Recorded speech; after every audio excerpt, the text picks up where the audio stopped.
Hi, so I know you're probably in the airport right now, but I just really want to apologize for what I said last night, and I feel like I disrespected you because I noticed that you removed me as your follower. It's fine, but I just really feel bad. You know, dating in the Philippines, in my opinion, is still the best place on the planet to find love. And I really do mean that. Filipinos show a certain level of catering and femininity, loyalty, whether it's true loyalty or not. And I'll get to that later. That to me, I've just never seen before. Like, to me, it really brings into perspective, like, what have I been missing out on? And it even brings to perspective my value as a man. Like, oh, people think I'm this important. That's something you kind of have to take a step back and reflect on, because most Western men here have been being told, like, oh, we ain't shit. Like, oh, you're not good enough. You're not tall enough. You're not strong enough. You're not smart enough. You don't make enough money, etc. Enough. For how long can you keep being told that before you start to believe, like, oh, maybe I am less than? But maybe that's a story for another day. I wanted to talk about some of the not so great parts about dating in the Philippines and some of the cultural adjustments that you got to make in order to survive dating here. And I say survive, and I understand that might be a little drastic, but some of the things that have happened to me in my time dating here have been on that side of drastic. I mean, from stalking to harassment and everything in between. It gets pretty bad, but I want to show you some of that. So, some of the clips I'm about to show you are, for perspective here, are from a girl I was talking to for at max a week. Only a week. Maybe a week and a half. And we've seen each other now maybe 3 times. But I've made it clear, as you all should do, you should make it very clear what your intentions are. Whether that's to date seriously, whether that's, hey, I don't know what I want right now and I'm trying to figure it out. Or, hey, I'm just looking for something casual. You should make those intentions clear, which I always do to the best of my abilities. There's some mental gymnastics that I think Filipinos do to force a relationship with someone they know they're not compatible with. If you fit their idea or what they imagine to be their perfect foreigner man. So this is me. This is me at a club, a local club in Cebu, and I'm minding my business. I'm not bothering anybody and I'm keeping to myself. But in this, you can see someone is recording me. And the problem is, I don't know who the fuck took this recording. I don't know who took this video. I don't know who just randomly decided to record me and then send it back to the girl I was talking to let her know, hey, he's out. Now, I have to preface this, like, during this time, I'm single. I'm extremely single. I'm in a foreign country. You know, I don't really know anyone. And I have not given the expectation to any woman that I've talked to that I'm going to give her the title of girlfriend. So all this to me really really strange and suspicious. And it's stalking. I mean, like, definitively, this is considered stalking, right? It has to be. Like, there's no way, like, if a guy did this, would we call it stalking? Yes, we would, because it is. And it's just a lot to process. But that brings me to, why are her expectations for me so high after just meeting me? Her expectations are strangely high, and they don't quite correlate with the amount of affection and attention that I've shown her up to this point, in my opinion. And two, and I really want you guys to hear me on this point, if a guy did this, he'd be labeled as weird and a stalker and strange. Rightfully so. I think we can all unanimously agree that if a guy did this, he's weird. So her doing it, logically speaking, is also weird. But I suppose because of our double standards, this is just how it is. But then she just, like, goes full on unhinged and she sends me another video of myself out in public. And I'm just like, yo, this is weird. How many friends do you got here? And, like, y'all just gonna keep recording me all night? Like, Like, this is creepy. Like, this is really weird. There's no scenario where the roles are reversed, and this is okay. Like, this is categorically strange behavior. But it doesn't stop there. No, it's not over. Then she blows up my phone as if to say, if you don't answer, I'm going to force you to answer the phone by continuously calling you. And this is another Filipina special. Hate to say it to you guys, but this is also a common Filipina thing. And guys, my problem is we just started talking. Like, if we were married, if and you know what, I can step back and I can try to look at this a different way. If we had been talking for like months, 3, 4 months, five, a long time, and I'd put in that effort and I made her feel like, okay, he's trying to work towards something. Fair game. This is all perfectly fair.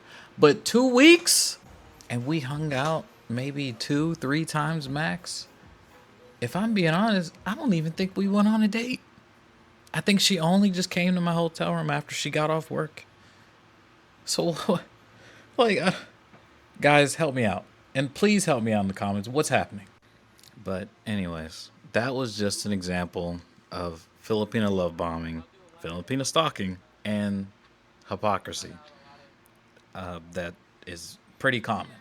At least from my experience dating here, it's pretty common. That's happened to me at least 10 times. Minimum 10. Now, despite how my channel may be perceived by the opposite sex, I'm not out here just like dogging bitches. Like, I don't do that. That's not my thing. It's not in my character to do. And in fact, it's probably the other way around. When I'm traveling and I'm dating abroad, it's more than likely the opposite scenario. If a Filipina senses that you are extremely nice, overly nice, etc., and they can take advantage of you, they will. I understand that's some kind of overgeneralization, and maybe it doesn't fit everyone, and I understand that whoop-de-doo, that's fine to be politically correct. But in most scenarios, that is exactly what's going to happen. So another interesting example, I had came to the Philippines. This was maybe my first or second time here, and I was talking to a girl through Tinder before I got to the Philippines. And when I got there, I kid you not, I just got off the plane, and we were hanging out in my hotel, and she had told me, she was like, "Yeah, I don't really want to hang out anymore unless we're like dating and like boyfriend and girlfriend." And I'll be honest, that's so confusing. I'm like, but I just got here. Like, I just got off the plane. Quite literally, still jet lagged. I hadn't been in the Philippines more than 24 hours. And she's saying, she's giving me an ultimatum, basically. Like, hey, look, this is cool. I like you and whatever. But if you don't want to be like my boyfriend, then I don't want to hang out with you anymore. And it's been less than 24. I'm not kidding. Less than 24 hours. On what planet is that okay? If the roles were reversed, I have to keep doing that to get people to see how weird it is. If the roles were reversed and you just met a guy and he's like, "Yeah, so this is fun and all, and I'm glad we hang out, but I want you to be my girlfriend. And if you say no, then I don't want to talk to you anymore ever again. But you have to make the decision like now." And similar scenario, another girl who I was talking to, and we had been talking prior before I got there, and I get there, and she's like, "I want you to come to my province to meet my parents and to meet my folk." What? What? You don't know me, lady. You don't know me. I could be a weirdo. I could be like a Jeffrey. Like, you could be a weirdo. We don't know each other. Like, is that like? Listen, when people are giving you like those kind of ultimatums, like so quickly, especially when you just meet somebody, it's a form of manipulation. They're only saying that because they think they might can get away with it. And even if they don't think they can, they have to try because they're trying to pull something. They have to be. They have to be trying to pull something because that's not. It may be a cultural barrier. That may be what it is, and if it is, then hey, I apologize. I just don't understand. and I probably never will. But to me, that just comes off as just manipulative and strange. Like, and you know what? It probably is a cultural barrier. Maybe that's just something that just happens there. But to me, that's just foreign. And like, I'm not selling anyone a dream. I don't sell dreams. I don't do that. I don't have to. Like, to court women, I don't have to sell them a dream. Normally, to be perfectly honest, like, I'm straightforward and my looks carry me enough to where I don't have to sell a girl a dream to get her to hang out with me. Never been used to moving that fast. Now, in this scenario, we hung out twice in the span of like 2 weeks. And this is how she reacted after I left the Philippines. This is how she reacted after I left. Just absolute love bombing. And I got so overwhelmed from what feels to me just like the bare minimum effort that I'm just skeptical at this point. I'm like, there's no way you're this into me after all I did was take you to a nice restaurant, a nice bar, whatever. I bought you flowers, like something along those lines. I'm not getting into specifics with every one of exactly what I did, but I promise you, I'm not doing super grand gestures. I'm not simping. And I, most importantly, am not selling a dream. I do not sell dreams to women. I don't have to. Yeah, I don't know, man. I'm just not sure. Maybe I'm so skeptical because I'm insecure, and maybe maybe I've been him this whole time and I just didn't know how great I was. I'm joking. I'm being facetious, but like, I don't know. It's just, this is just strange because like, when you come from like America, right? And how dating is like here, it's like it's just night and day. I've always had moderate success dating, but not like this. Like, and I don't even know if I can fully call this success because I'm so skeptical. But I say all that to say I wouldn't trade it for anything.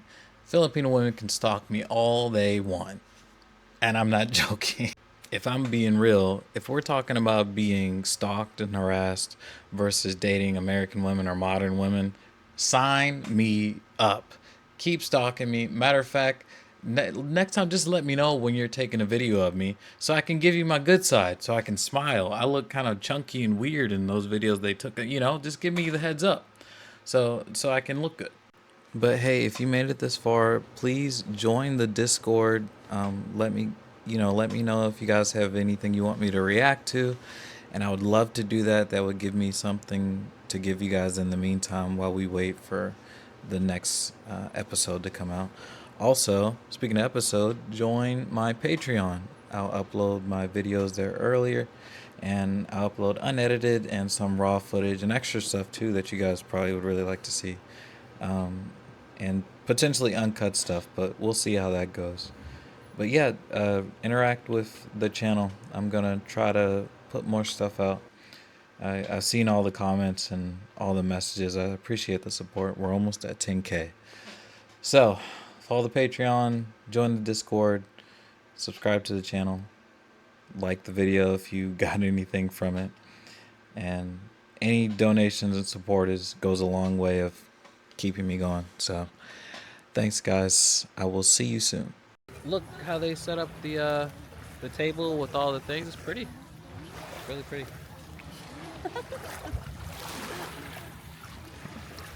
Damn it, I shouldn't have did that. That was my fault. That was totally my fault. I shouldn't have did that. Yep, that was my fault. Damn it. It's okay. Oh, it's following you now. I think after you kiss me, it only wants here to. Fuck. Yep, that was a mistake. I messed up. Now I can't stand up straight for a little while.